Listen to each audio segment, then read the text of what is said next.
Horse worship is a spiritual practice with archaeological evidence of its existence during the Iron Age and, in some places, as far back as the Bronze Age. The horse was seen as divine, as a sacred animal associated with a particular deity, or as a totem animal impersonating the king or warrior. Horse cults and horse sacrifice were originally a feature of Eurasian nomad cultures, while horse worship has been almost exclusively associated with Indo-European culture. By the early Middle Ages it was also adopted by Turkic peoples. Horse worship still exists today in various regions of South Asia. Bronze Age. In India, horse worship in the form of worship of Hayagriva dates back to 2000 BC, when the Indo-Aryan peoples started to migrate into the Indus Valley.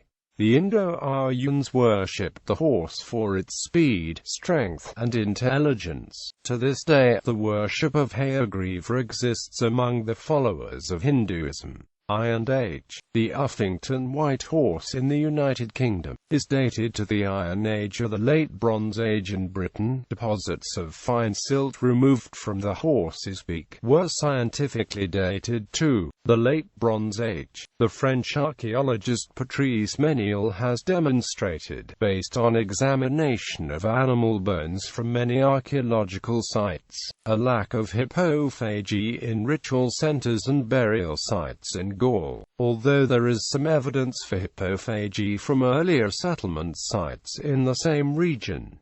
Horse oracles are also attested in later times. There is some reason to believe that Poseidon, like other water gods, was originally conceived under the form of a horse. In Greek art, Poseidon rides a chariot that was pulled by a hippocampus or by horses that could ride on the sea, and sailors sometimes drowned horses as a sacrifice to Poseidon to ensure a safe voyage. In the cave of Phegalia, Demeter was, according to popular tradition, represented with the head and mane of a horse, possibly a relic of the time when a non-specialized corn spirit bore this form. Her priests were called poloi in Laconia. This seems related to the archaic myth by which Poseidon once pursued Demeter. She spurned his advances, turning herself into a mare so that she could hide in a herd of horses. He saw through the deception and became a stallion and captured her. The child was a horse, Arion, which was capable of human speech. This bears some resemblance to the Norse mythology reference to the gender-changing Loki having turned himself into a mare and given birth to Sleipnir, the greatest of all horses. Germanic. Tacitus mentions the use of white horses for divination by the Germanic tribes, but to this nation it is peculiar to learn presages and admonitions divine from horses also. These are nourished by the state in the same sacred woods and groves, all milk white and employed in no earthly labor. These yoked in the holy chariot are accompanied by the priest and the king, or the chief of the community, who both carefully observed his actions and neighing. Nor in any sort of augury is more faith and assurance reposed, not by the populace only, but even by the nobles, even by the priests. These account themselves the ministers of the gods, and the horse is privy to his will. Gallo-Roman.